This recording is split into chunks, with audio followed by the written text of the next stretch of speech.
Mr. Jerome, your agent here. Of course. How'd you do? I trust you spent a comfortable night? I can't remember when I've slept so well. Ah, good. It's a sad business that brings you here. Yes, of course. I never met Mrs. Drablow. No, of course. I don't mean to hurry you, Mr. Kipps, but if we were to step out now, we'd be about reach for twine. Yes, of course. You have to wait for the flit like that to clear out. There's no crossing over when the flit's up. Bad luck for you, that. Then there's to wait for the tide. Awkward place. You'll be finding that out soon enough. What time is it? Nigh on 2. I wouldn't have expected you to come get me at this hour. It's very good of you. I wouldn't have left you out over the night. Wouldn't have done that to you. But what happened to you? How did you manage to be here? How did you get out?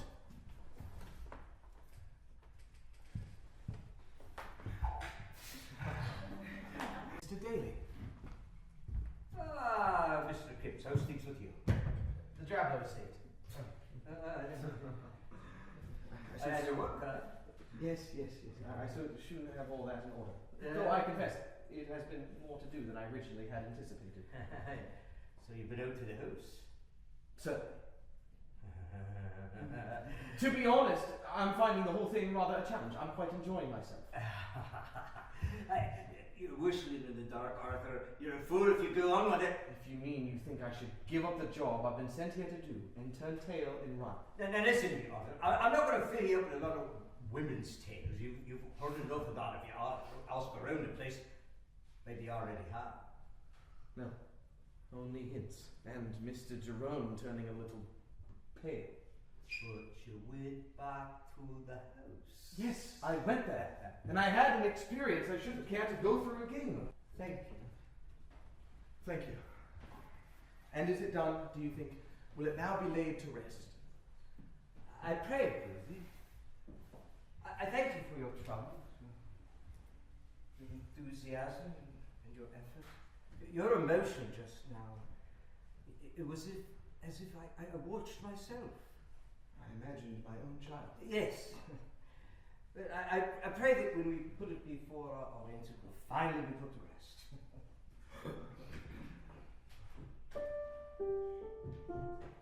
Who is she? I beg your pardon? Your surprise. She is remarkable.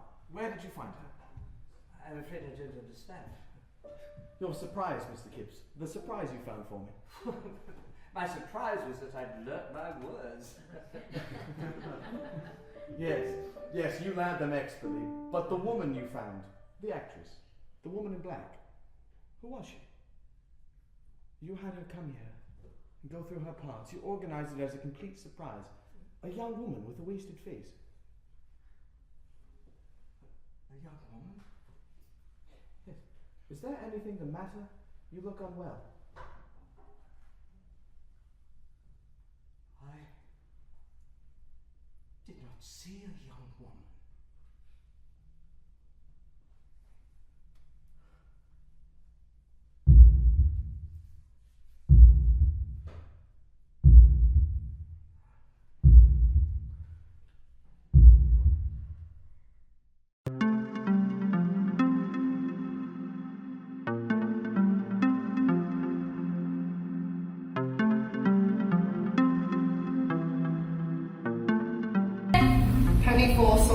And my way! Today's Christmas Eve.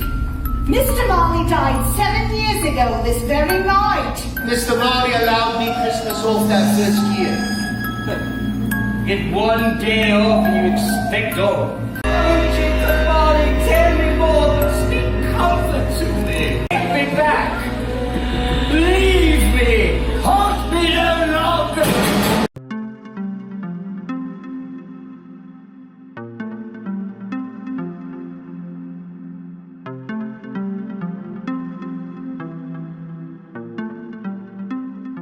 Can't make a move. Two lawmen And one 7-foot-tall redneck riding down the street might as well have man stealer tattooed across your forehead. Seems like you got an awful lot of gentlemen to catch one nigger with a bum leg. How much can he be worth, gimpy like that? It don't seem worth it. Nothing coming to anyone if you leave him free. Let either one go and they gets ideas. But I gotta tell you, you picked a mighty fine time to go slave hunting in Oberlin. Only a few days ago, our own Mr. Dayton, who don't sound a much mite brighter than your Mr. Bacon, attempted to arrest a colored man and his family with a ruse. Knocking on the man's door at midnight saying he wanted to drop off his laundry. Well, Mr. Lowe was there. Don't remind me.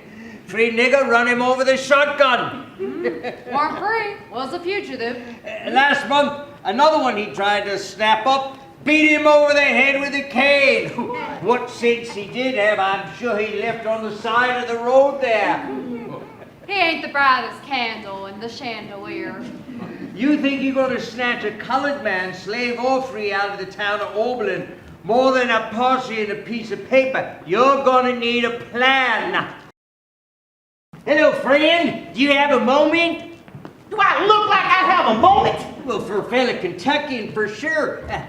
I could tell downstairs that you all were countrymen. I'm a wheeler, you see, and I couldn't but happen to ask if you perchance might know my brother Augustus. Augustus Wheeler, you say? Oh, the very same. That's the name of my brother. I ain't seen him nigh 10 years since. Augustus Wheeler? Yeah.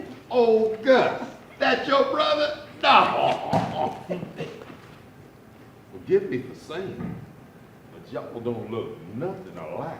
Well, us having different mamas would account for that.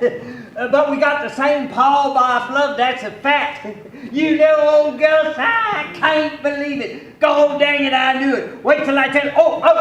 So, Eddie, Conrad, come on up here. There's a fella from Kentucky who knows our brother. Will somebody get him out of here? We have a warrant for the arrest of those men for kidnapping of John Price, a freeman.